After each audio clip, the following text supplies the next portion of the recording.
Selamat pagi, salam sejahtera. Saudara-saudara sekalian, walau sibuk beli nasi lemak guna US dollar, sakit hati pelaburan terbesar diluluskan. Haha, ini beritanya. Rm 329,5 billion pelaburan asing dan domestik diluluskan pada tahun 2023. Patutnya bersyukurlah dan bukannya pula sakit hati. Fikirkanlah hal rakyat yang dapat cari makan dengan 127.000 potensi peluang kerja yang diwujudkan. Menteri Pelaburan Perdagangan dan Industri Tengku Datuk Seri Zafrul Abdul Aziz menyebut, biasanya 85% pelaburan langsung asing FDI direalisasikan. Lebih besar nilai diluluskan, lebih besarlah jumlah potensi yang direalisasikan. Syukurlah, kerajaan stabil dan kita ada Perdana Menteri ke-10 yang berhormat Zafrul dan menteri-menteri yang kerja bersungguh-sungguh tarik pelabur. Pelabur yakin dengan kita dah memadai. Biarlah pembangkang yakin ekonomi kita merudum hanya kerana nilai ringgit. Apabila kadar faedah Amerika Syarikat turun dan ringgit mengukuh, terceduklah pembangkang nanti. Pakar ekonomi dah ulas, ringgit lemah berbanding US dollar ketika ini sebab dua faktor luar berlaku serentak. Pertama, kerana beza kadar faedah US dollar Malaysia. Dan yang kedua, prospek ekonomi China yang tidak menentu. Kita pula dah mula guna mata wang tempatan, bukan US dollar, berdagang dengan China, iaitu 25% atau Rm 250 billion. Thailand 20% dan Indonesia 18%. Walau pula sibuk beli nasi lemak guna US dollar, kerajaan pula mula usaha jauhi US dollar. Harap di-dollarization berjaya di seluruh dunia. Patut kita risau jika disebabkan ringgit lemah, maka ekonomi meleset. Tiada pelabur nak masuk. Ramai kena buang kerja. Inflasi tinggi. Tapi sebaliknya berlaku sekarang ini. Mujurlah kita ada pemimpin yang faham ekonomi. Tak perlu tubuh pasukan jihad tangani inflasi. Tak perlu duta khas bertaraf menteri untuk tarik pelabur. Perdana Menteri kita adalah juru jual terbaik Malaysia. Beliau memudahkan kerja saya menarik pelabur, kata Tengku Zafrul. Saudara-saudara sekalian, dengan pendedahan perkara ini, kita harus memberikan kredit terbaik kepada dua orang, yaitu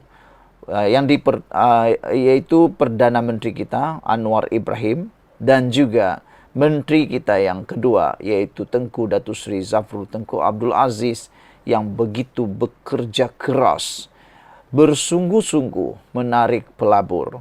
Pelabur pula yakin dengan kita dan itu sudah memadai. Biarkanlah pembangkang yang yakin ekonomi kita merudum itu hanya kerana nilai ringgit. Apabila kadar faedah Amerika Syarikat turun dan ringgit mengukuh, terceduklah mereka nanti. Itu pasti. Pakar ekonomi dah ulas. Tapi pakar ekonomi walau terutamanya mereka yang tak tahu apa-apa, pula masih tak mahu dengar ulasan pakar ekonomi yang lebih berkredibiliti. Didengarlah pula pakar ekonomi mereka yang tak tahu apa-apa. Yang tahu macam-macam lah. Ada yang mau mencetak duit lah dan macam-macam lah. Ringgit lemah berbanding US dollar ketika ini sebab dua perkara, kata pakar ekonomi. Pertama, kerana beza kadar faedah Amerika Syarikat US dollar. Dan yang kedua, prospek ekonomi China yang tidak menentu. Kita pula sebenarnya, saudara, kita sudah mula guna mata wang tempatan. Iaitu bukan lagi menggunakan US dollar dalam urus niaga dengan negara-negara besar, terutamanya seperti China, Thailand dan Indonesia. Kita dah mula menggunakan duit tempatan.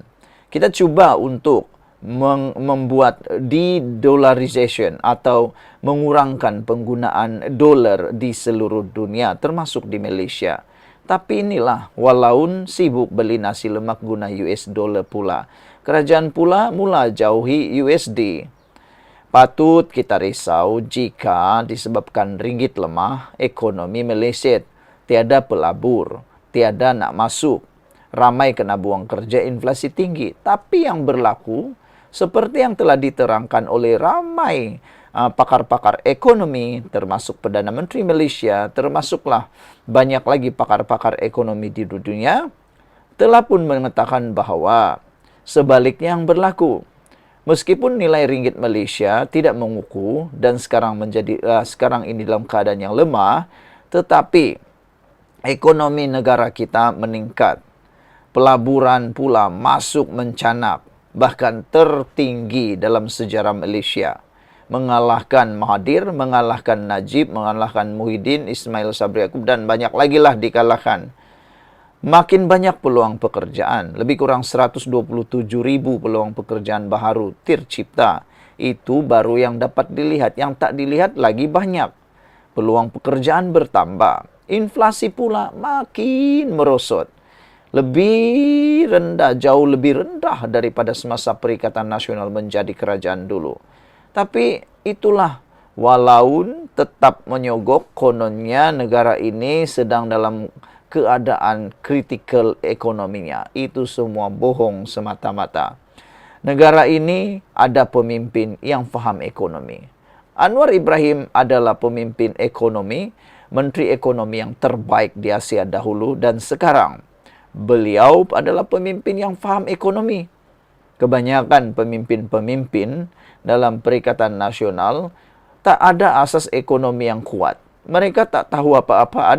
Sehingga kan ada pemimpin-pemimpin, entahlah siapa mereka tu, Anda tahu siapa? Cuba pula mencadangkan cetak uang kertas banyak-banyak. Itu bila dipikir-pikir bukan membantu. Itu akan lebih menyebabkan inflasi yang melampau. Nah, itulah bagi cadangan macam-macam lah. Nasib baik tidak membuat cadangan, tidak membuat cadangan untuk panggil Doraemon, Nobita. Kalau itu dipanggil, bahaya kita semua. Tak perlu pun, mujurlah kita ada pemimpin yang faham ekonomi. Tak perlu pun tubuh pasukan jihad tangani inflasi. Tak perlu pun duta khas bertaraf menteri untuk tarik pelabur. Cukup dengan Anwar Ibrahim yang digelar oleh Tengku Zafrul sebagai jurujual terbaik Malaysia. Beliau memudahkan kerja untuk menarik pelabur. Jadi Anwar Ibrahim sudah digelar jurujual terbaik Malaysia. Sekian dulu untuk kali ini. Malaysia kita punya, kita jaga sama-sama cintai Malaysiaku. Bye-bye.